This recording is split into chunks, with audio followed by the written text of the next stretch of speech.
safi. Umeenda pale Kisumu kusidua mpango ya wazee, the elders, Rural Council of Elders.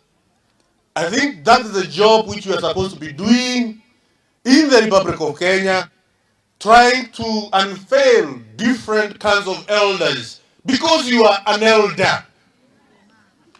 You should not be planning demonstrations and rallies to disturb the government of Kenya. What you should be doing, Raila Odinga and Mother Karua and Kalonzo Musyoka, start unveiling different kinds of elders as you are doing today. That is your job.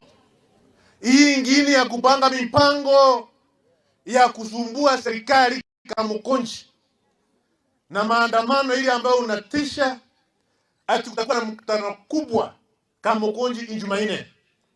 Fanya hiyo mkutano.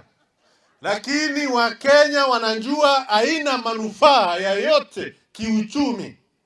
Wakenya wanataka uchumi ukue sawa ili tukue na pesa katika mfuko. Na mikutano na demonstration na vitisho na vitina ambayo umekuwa nayo miaka nenda miaka rudi haitasaidia Wakenya na chochote. Sisi tumeona yale ambayo inafanyika katika what we call international community. The President of Kenya, William Ruto, anaheshimika, is receiving serious attention at international forums because we have a good president. Ambayo tunahitaji all the Kenyans to give the president the support he requires.